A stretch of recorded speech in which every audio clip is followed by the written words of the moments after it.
Hi, I'm Kev from Sensei.com. On this video we're going to look at how we can adapt different weapons that come to hand.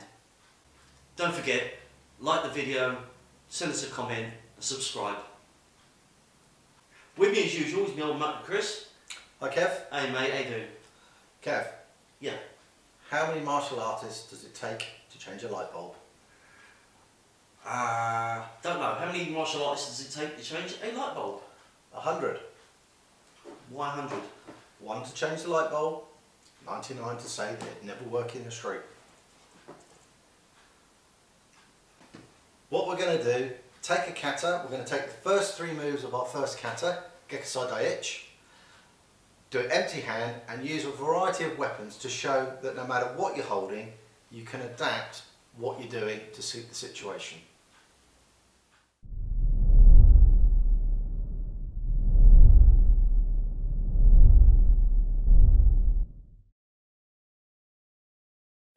This is the first 3 moves of our first basic kata, Gekisai Daiichi. In translations it means attack and smash number 1. It was created in 1947 by Choji Miyagi, I believe, don't quote me on that, and it was designed as a children's kata, but we're just going to look at the first 3 moves to begin with. So as always we bow in, so let's keep, right, Gekisai Daiichi. This is our yoi for this kata. It could be whatever your preferred system is. So I'll do this slow time. So I'll be looking to the left, right foot sliding out, rotating into a Sanshin position. When our feet are stable, we're doing an upper rising block. I'll then step forward, upper punch. Leaving my arm out, I will step back on that centre line, sweep off for a lower sweep, strike. And that is the first sequence of that kata.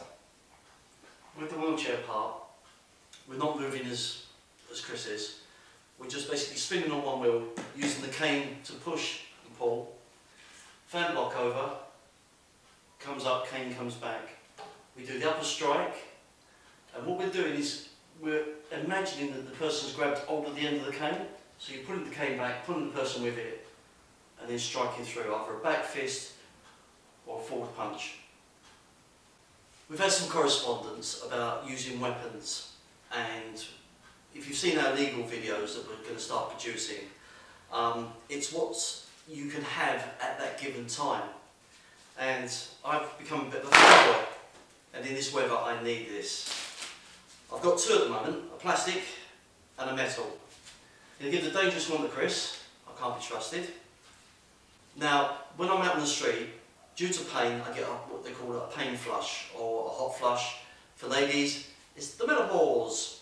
So I can have this with me because it does get really, really hot. So usually it's in my left side breast pocket, and I can just pull it out.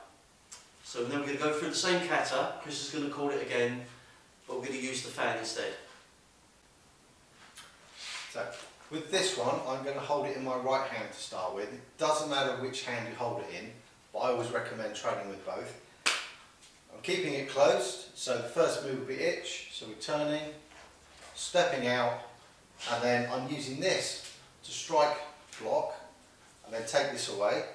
And I can either open this up to do a strike, and then I can sweep it round to sweep it round. If I'm holding it in my left hand, nothing really changes, but the application, you can see what happens. So as we're turning, I'm taking the attack away, I'm pushing this up, I'm opening this up. What this also gives me is a hidden punch. So as I'm sweeping that away, I've hidden the punch, and as I step back, I can strike down, and I've got this low slicing attack there, or I can just strike with the metal ribs of the fan. If you're really clever, you can use 2 fans at once. If you're a fan of short sticks or scream sticks, we call them tankons with us, but nothing is going to change. So we would start here from our fighting position, turning, I'm striking for the block, taking it through, striking down, as I'm coming back, I'm striking and taking. As you can see, in the chair, slightly different from Chris's. It's just interpretation, use your ability and change it as you need to. If you like dual wielding with weapons, again, nothing is going to change with this. We're just going to crack on through. So I'm going to turn, I'm striking, but you'll notice my blocks and my strikes are slightly shorter. Stepping through, and then I'm stepping back and striking through. Nothing's changed, I've just changed what I'm holding in my hand. The application remains the same. For the wheelchair with two fans, it's actually quite easy to change the position of the wheelchair. With the cane it's a lot harder because you've got a bigger, thicker cane with a lot of length on it. So just a few quick applications of what we're doing. So I'm going to do this able-bodied with my cane.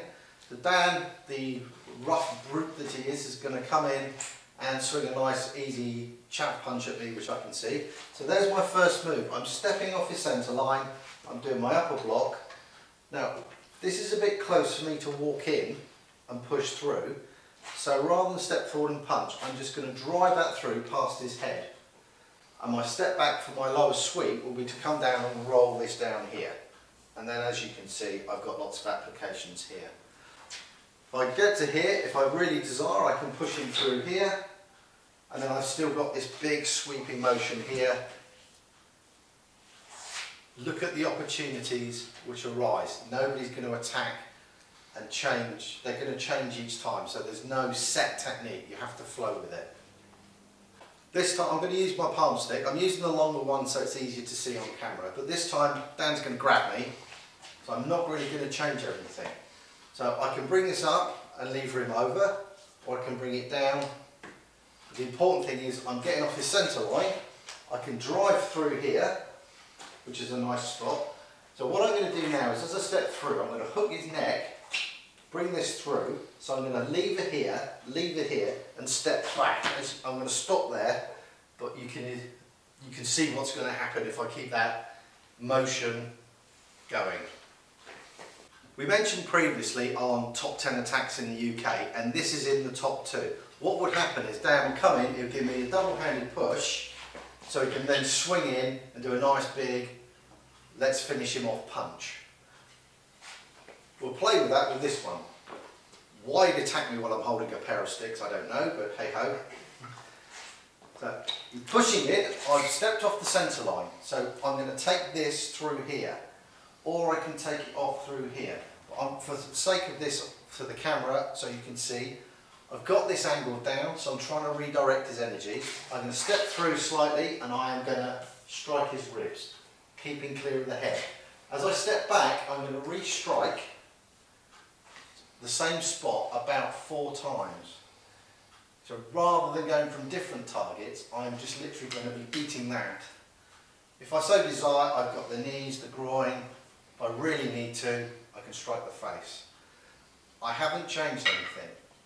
I've just adapted. Just for fun, I'm going to use the fan on this one. So going to throw a nice punch in for me. So I'm covered.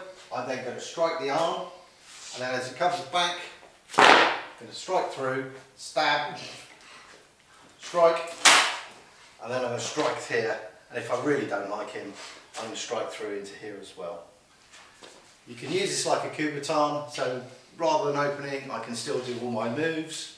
Or if he doesn't like this, I can get him to cool down a little bit.